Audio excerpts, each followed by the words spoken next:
wrote this book because when I bought a horse at age 45, I thought I knew what to expect. And some of the answers this horse helped me find were, well, a little bit surprising. When I learned that more than 75% of the horses in America today are owned by women over 40, I realized I wasn't alone in pursuing this old dream. Well, I think a lot of women, they had that childhood dream of having their horse and riding off into the sunset. And we all, most little girls dream of having their own horse. And when they're 40, they realize it's kind of now or never. And it's a very good way to build confidence and to really achieve some of your dreams, but sharing it with something else, with an animal. After talking to dozens and dozens of women my age and older also traveling this midlife horse trail, I realized that what we want and need from horses at this time of life is very different from anything we've ever considered before.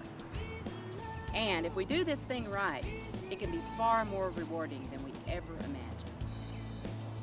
I can have the worst day, just rotten, angry, upset, and I will come out here and visit my horse, and I don't know, he has that effect on me. I leave here and I'm calm, quiet, not even driving the speed limit, just relax.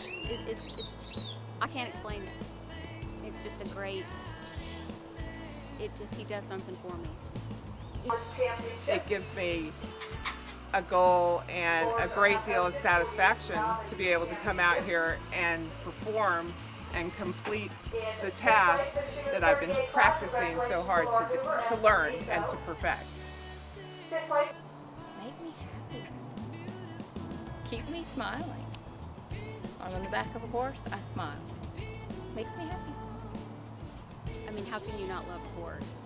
And, I pass this field every morning on my way to work, and I don't know, I'd see the horses out in the morning in the summer and the frost, and just, I don't know, horses of all kinds, all colors, shapes, sizes, and they just, made me smile, and I wanted one. When my mom says the third word I ever spoke was horse, besides mom and dad, she said I've always loved them, always had an affinity for them. I was a horse-crazy young lady. And as I became an adult and had more free time, I thought, what makes me happy? What really do I enjoy? Horses. So I started pursuing it again. I grew up in the country, and my mother started putting me on the pony when I was 6 months old, and she would trot beside me, and she said I would scream every time they took me off, and I still feel that way. I just love to be with them. It is so important to my life. And almost all of us, at one time or another, dreamed of having a horse of our own. And now, in record numbers, we're making that dream come true. And I would go to the parade every Christmas, and most of the kids couldn't wait for Santa Claus, and I didn't care about him. It was all about the horses. And it was a dream come true. I'll be 50 next month, and my dream was to have a horse before I was 50, and I've had Zeke for a year on November 5th. Well, my father went to his place for Christmas one year. I was 35 years old, and he had this pony, this blonde-haired, blue-eyed pony, and he said, "Do you want this pony?" I said, "Let me think about it." 3 months later, I went and got her. 6 horses later, I still have her. I'm 40. I have had a horse it'll be a year in December. I got him as a surprise for my birthday last year for my husband. I've had a connection with the horses since I was probably 2, and always knew I wanted one, always knew I wanted to ride. Got my first one when I was actually 26. So here we are, nearly 7 million women across America, all in various stages of learning and relearning and redefining this old dream we all share. And we also share many of the same issues and concerns and stories surrounding our experience of midlife horses. When the kids were at home, if I was ever cranky or not in the greatest of moods, everybody's comment was, "Go to the barn. We think you need barn time." Well, I'll quote my daughter, who always tells my son, "It's okay if she's crabby, she's going to go ride. She'll be better when she gets back." Well, you know, it's the thing that I feel like that I do for myself. That's the thing that, you know, makes you free your mind and you just get to do something different. And I feel like it's just something for myself, not for anyone else. Gosh, I think I've been around them for so long, they're just sort of part of life. There's not so much a drive necessarily, I guess they're just fun to be around. Exploring this a little bit further, I discovered that the common bond of midlife horses crisscrosses all levels of rider, all breeds, all kinds of people, and all kinds of horses.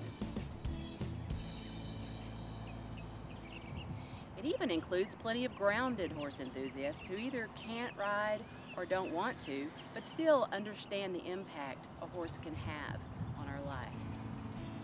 Regardless of what we do with this experience, having a horse in the middle of our life can make the difference we've all been looking for. Keeps me going. With God, country, my horse, and my dog, I'm okay. And they make me very happy. Because I love it. I've been doing it since I was as long as I can remember. It's just in my blood. That he'd have to do lots of videos, so when I'm unable to ride anymore, at least I can watch the horses. I think it would be hard. I think it would be a void that would be very hard to fill. You know, honestly, I don't know what I'd do. Because I needed so much to have the riding. So what draws us back to our dreams of horses? What can horses do for us at this time in our life? What do we really want from our midlife horses? And how can we be sure we get it? I wrote The Smart Woman's Guide to Midlife Horses to help answer these questions and more.